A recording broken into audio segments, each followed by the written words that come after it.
Hello दोस्तों, कैसे हैं आप सब। आज की इस वीडियो में हम जानने वाले हैं कि हम आईपीसी के सेक्शन 376 से कैसे बच सकते हैं या हमारे पास बचने के क्या क्या उपाय हैं। तो आज की इस वीडियो में इसी बारे में जानेंगे। तो चलिए बिना किसी देरी के वीडियो शुरू करते हैं। मेरा नाम है राहुल सिंह और आप देख रहे हैं एडो हेल्प अस। दोस्तों, वीडियो में आगे बढ़ने से पहले छोटी सी रिक्वेस्ट करूंगा, अगर आप इस चैनल पर नए हैं तो प्लीज चैनल को सब्सक्राइब कर लीजिए, क्योंकि इस तरीके की वीडियोस में अक्सर आपके लिए लाता रहता हूं। दोस्तों, हमारे समाज में अक्सर बहुत सारी ऐसी घटनाएं घटती हैं जो आईपीसी के सेक्शन 376 से संबंधित होती हैं। इसमें कुछ तो क्राइम वास्तविक होते हैं, लेकिन इसका बहुत ज़्यादा गलत फ़ायदा भी उठाया जाता है। दोस्तों, हमारे देश में आईपीसी के सेक्शन 376 से संबंधित आए दिन बहुत सारी एफआईआरें दर्ज होती रहती हैं। इसमें कुछ तो क्राइम है जो वास्तविक होते हैं, लेकिन यहाँ पर बहुत सारे लोगों को जानबूझकर भी फंसाया जाता है। तो ऐसे में अगर आपको भी लगता है कि आईपीसी के सेक्शन 376 में आपको जानबूझकर फंसाया गया है, आप उसमें अपराधी नहीं हैं, आपने वो क्राइम नहीं किया है, तो आप कैसे बच सकते हैं। दोस्तों, यहाँ पर आपको एक बात बता दूं कि अगर कोई लड़का किसी लड़की से कहता है कि वह उससे शादी करेगा और यदि इस कंडीशन में वो दोनों फिजिकल रिलेशन में आते हैं और एक लंबा समय गुजारते हैं, तो ऐसे में वो रेप की श्रेणी में नहीं माना जाएगा। इसमें सुप्रीम कोर्ट की कई सारी रूलिंग्स हैं।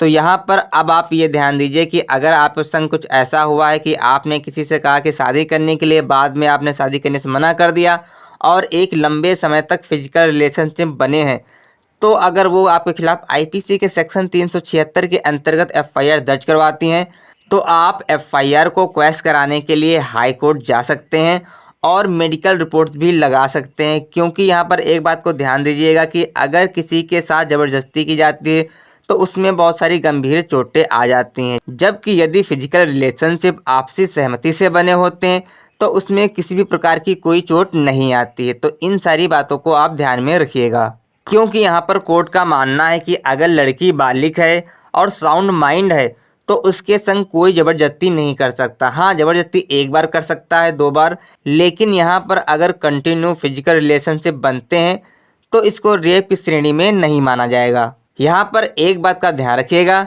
कि ये देखने वाली बात होगी कि मेडिकल रिपोर्ट में क्या निकल कर आता है, कि यहाँ पर आपके द्वारा ज़बरदस्ती की गई है या आपसी सहमति से संबंध बने हैं। इसी प्रकार से अगर कोई और एफआईआर दर्ज हुई है जिसमें शादी की बात नहीं है, डायरेक्ट आपके ऊपर आईपीसी के सेक्शन 376 का केस दर्ज हुआ है, तो भी यहाँ पर आपका साथ मेडिकल रिपोर्ट ही दे सकती है। यहाँ पर एक बात का ध्यान रखिएगा कि अगर आपके पास कोई रिकॉर्डिंग है, फ़ोन रिकॉर्डिंग है, तो आप वो लगा सकते हैं। यहाँ पर आपको बता दें कि जो बेलें होती हैं वो ट्रायल कोर्ट खारिज कर देता है, तो ऐसे में आपको हाई कोर्ट ही जाना पड़ेगा, वहाँ से ही आपको बेल मिल सकती है। लेकिन जब मिलेगी, जब आपके पक्ष में मेडिकल रिपोर्ट हो।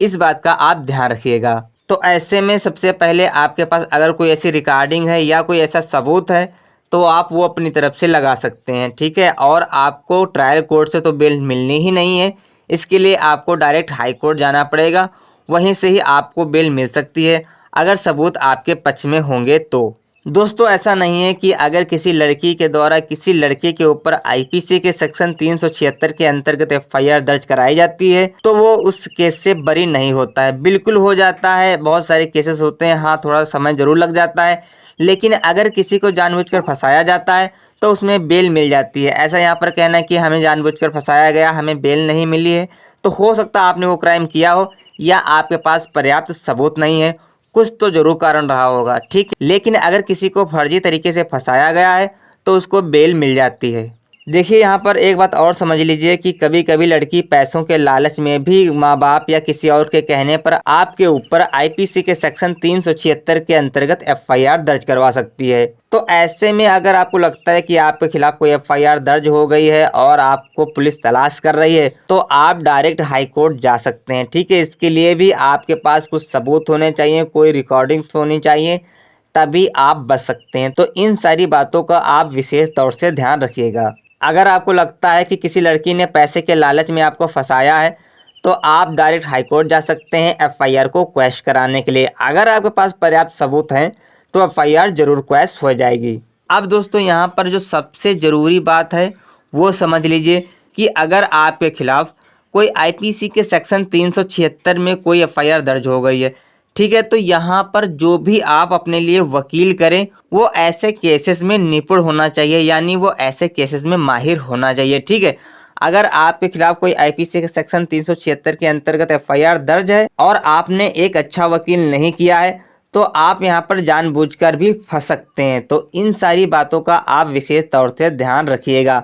हाँ, अगर यहाँ पर आप अच्छा वकील करेंगे तो अच्छे वकील की देखिए फीस ज़्यादा होती है। ठीक है, अगर आप कोई नॉर्मली वकील करेंगे तो आपका काम कम से कम में चल जाएगा, लेकिन अगर आप अपने केस में किसी अच्छे वकील को करना चाहते हैं तो यहाँ पर आपको अच्छा खासा पैसा देना पड़ेगा, ट्रायल कोर्ट से लगाकर हाई कोर्ट तक। तो आप अपने लिए एक अधिवक्ता ऐसा करें जो ऐसे केसेस में माहिर हो, क्योंकि आईपीसी के सेक्शन 376 में आपको सिर्फ एक अधिवक्ता ही बचा सकता है। क्योंकि दोस्तों कभी कभी ऐसा होता है कि किसी ने अगर ये क्राइम किया भी होता है और लड़की की तरफ से सबूत अगर अच्छी तरीके से पेश नहीं किए जाते हैं तो भी उस क्रिमिनल की तरफ से जो अधिवक्ता होता है वो उसको बाइज्जत बरी करा लेता है। तो यहाँ पर जो सबसे महत्वपूर्ण बात है वो है कि आप अपने लिए एक अधिवक्ता कैसा कर रहे हैं। दोस्तों ये मेरी बात को आप गांठ बांध लीजिए कि अगर आपके खिलाफ कोई ऐसी एफआईआर दर्ज है तो आप अपने लिए अधिवक्ता जरूर अच्छा करिएगा, तभी आप ऐसे केसेस से बच सकते हैं। सो आई होप दोस्तों आपको ये वीडियो पसंद आई होगी। अगर आपको कोई सवाल है तो आप हमें नीचे कमेंट बॉक्स में बता सकते हैं और मिलते हैं नेक्स्ट वीडियो में। तब तक के लिए जय हिंद, जय भारत।